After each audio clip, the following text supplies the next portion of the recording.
The Dream House by Craig Higginson. The title. The title is a multi-layered title in that it presents both the ideal and the illusion. It is a fantasy that the characters hold to that will never become a reality. Now, the dream house for each character is not just a physical space, and we see that some of the characters don't even have a physical house in mind, but it is a place of bliss and happiness, a place where everything they regret is gone, and the life that they hope to live is what they're living at this house. And Craig Higginson is making a comment on South Africa and how many South Africans do not feel at home in their own country, and they yearn for a dream house of inclusion within South Africa. All right, so if we look at Patricia's dream house, her dream house physically is that house in Durban where it's her family's house. And we see that her dream house is filled with family and it's filled with the love that she never actually achieved at Dwaleni Farm. And this dream is resurrected with Look Smart's return because she thinks, whoa, maybe this dream is actually a reachable dream for me.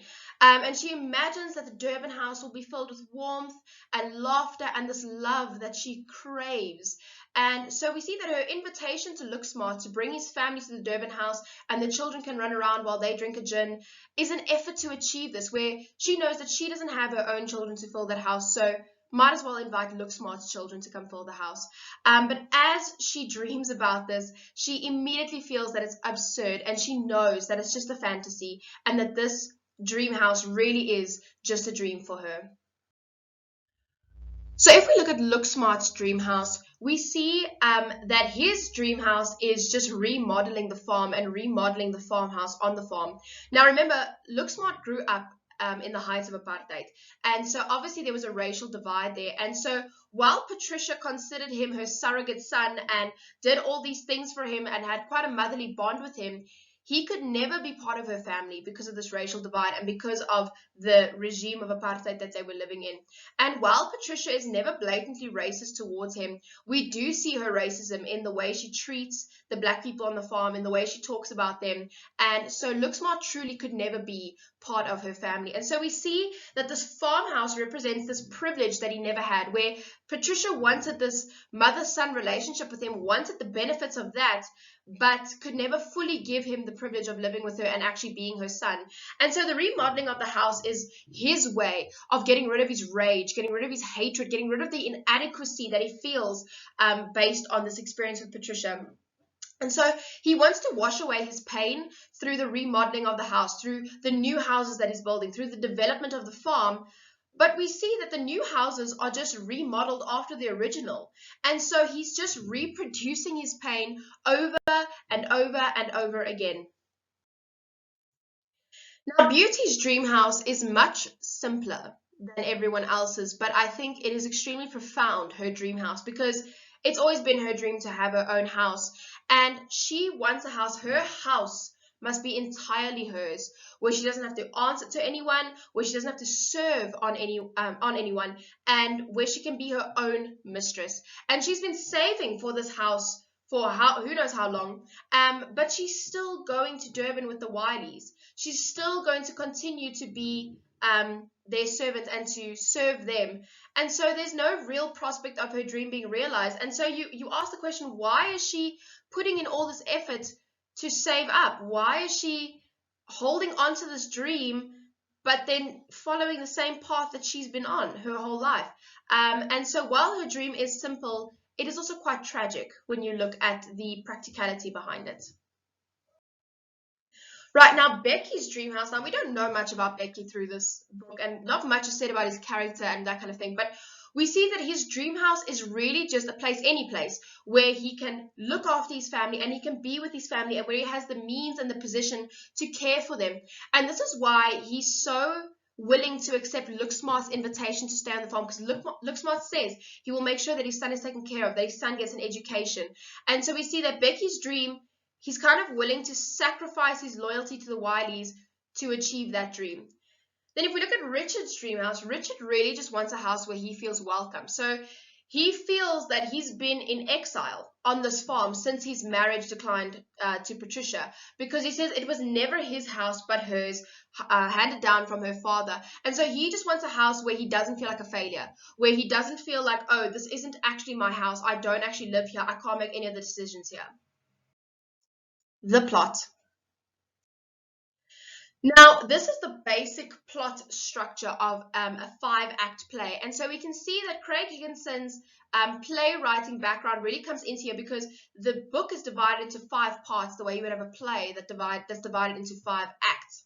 So if we look at exposition, first of all, exposition is the introduction to the story, and it will introduce you to characters. Now, it could introduce you to all the characters, it could introduce you to some of the characters, it will introduce you to the setting, and then it will introduce you to the protagonist. What are their goals? What are their motivations?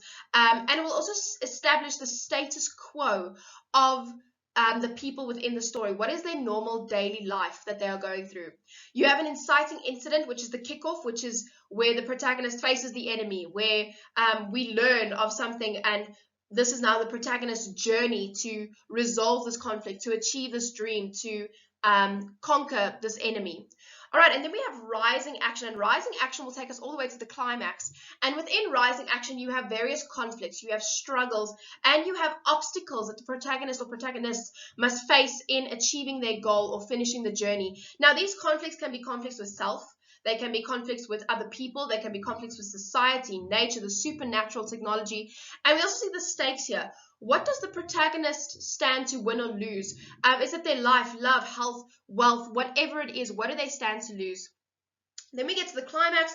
Now, the climax is the turning point of the play. This is where the battle is won or lost, where there's resolution to the conflict, where we can see, oh, this is how it's going to end. And then obviously now to get to the end, we have falling action. Now in falling action, you see character reactions, you see mysteries that are solved, loose ends that are tied up. Now, there could still be some conflicts that occur during this falling action time, but they won't be as massive as rising action conflicts. And really, your falling action is just preparing your reader for the end. And then you have your resolution or your denouement. Now, this is when the problem or conflict is usually resolved. It doesn't have to be resolved. The playwright or the writer can decide not to do that. The enemy is vanquished, the goal is achieved, the journey is finished, and that is the end of the play. All right, so if we look at the exposition in the Dream House, the exposition is part 1. All right, and we are introduced to the 5 central characters, that being Patricia, Richard, Beauty, Becky, and Look Smart. And we see the situation that has been set up for us here is that the Wileys have sold their farm to a developer and they're packing up to move to Durban. Beauty and Becky are their long-serving employees and they're going with to Durban. Obviously, we don't know yet that Becky is going to accept Look Smart's offer. And then Look Smart has driven from Gauteng to confront the Wileys, specifically Patricia, about the past and his life on the farm. If we look at rising action, this is part 2 of the story. The situation we've been given here, because there's no new characters to introduce, or at least no central characters to introduce, we see Beauty and Becky are attempting to find Richard, who is once again lost on the farm, wandering around. Look Smart has now arrived at the farm, and him and Patricia are very cautiously and actually very tensely becoming reacquainted with each other, and kind of, it's like a Mexican standoff happening there with their words. And Look Smart, we see as we read it that he has a burden that he needs to relieve himself of. And as we end this part, as we end this section, he says the name Grace. And this leads to more tension within the story, because now the reader is wondering, who is Grace and what does she have to do with the tension that we see between Look Smart and Patricia? Right, then the climax, this is part 3 of the book. And the situation we see here, Beauty and Becky are still looking for Richard, but Richard is becoming more and more agitated, even in his disorientation. And Patricia remembers more about her relationship with Look Smart. And as they start to become maybe not more comfortable with each other, but more honest with each other, more truth is revealed, and the truth about Grace's death is revealed, and how she died, and why, or at least why Look Smart thinks she died. And then Beauty actually confirms Look Smart's accusation that Richard is responsible for Grace's murder. And obviously this creates a massive amount of tension for Patricia, because she didn't know this. Now, if we look at falling action, that is part 4, and we see that the emotional tension in this story has reached its boiling point, and Patricia and Look Smart really vent their regrets and their pain to each other. Richard tries to dig up Rachel's grave, Rachel being their stillborn child. And when he now finally makes his way back to the house, him and Looksmart have this very awkward interaction with each other, and just it's very cringeworthy when you read it. And after Looksmart leaves, Patricia and Richard have a massive argument because she confronts him about Grace's murder. And Patricia tries to call Looksmart back, but she's too late and he has already left. Now, the denouement, or the end of the play, this is part 5, and we see it's the final morning on Dwaleni Farm. And Patricia receives the news that John Ford, her lover or ex-lover, has committed suicide. Then Patricia and Beauty have a very honest conversation, and Beauty reveals the truth behind Grace's death, that she didn't love Looksmart as much as he loved her, that Richard was paying her for sex, and that she was actually pregnant with Richard's child, and that's why he ordered the dogs on her. And as they drive away from the farm, Looksmart drives in, and he's headed to the farm to reclaim it and to transform it into what he thinks his dream house is. The narrative point of view. All right, so this story is told from the limited or attached third person. And so we see it's told from the perspective of the 5 central characters. Each chapter is a different character, and it offers insight into their emotions, their thoughts, their reaction, and each chapter is focalized by a different character.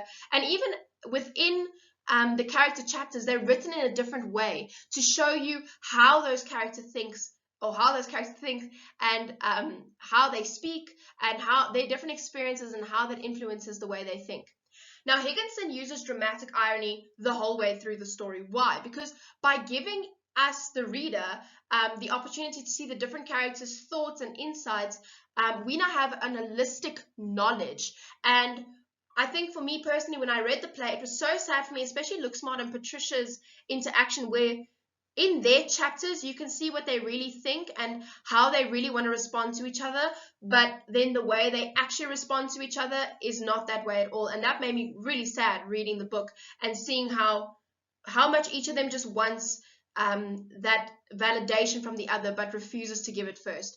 Now, the reader can appreciate the subtext. We can appreciate all the various little stories that start coming together and start fitting together. And Higginson never tells you what to think. He never says, oh, you must like this character and dislike this character, and you must feel sorry here and not feel sorry there. No, because he gives you this holistic perspective, because he gives you all the information surrounding the story, you as the reader can form your own opinion on how you think this is going to end, on why you think Looksmart is back, all of these various things, because you have all this knowledge.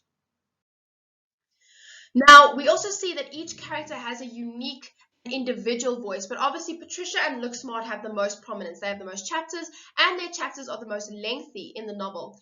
And we see that within their chapters, they are very introspective. They are reflective of what's happened in the past, but you can question the depth of their introspection, and you can question the objectiveness of it, because obviously both of them are holding on to anger and hatred and hurt, and so they may not actually be looking at their part that they played in the other person's pain and the other person's hatred and the other person's regrets.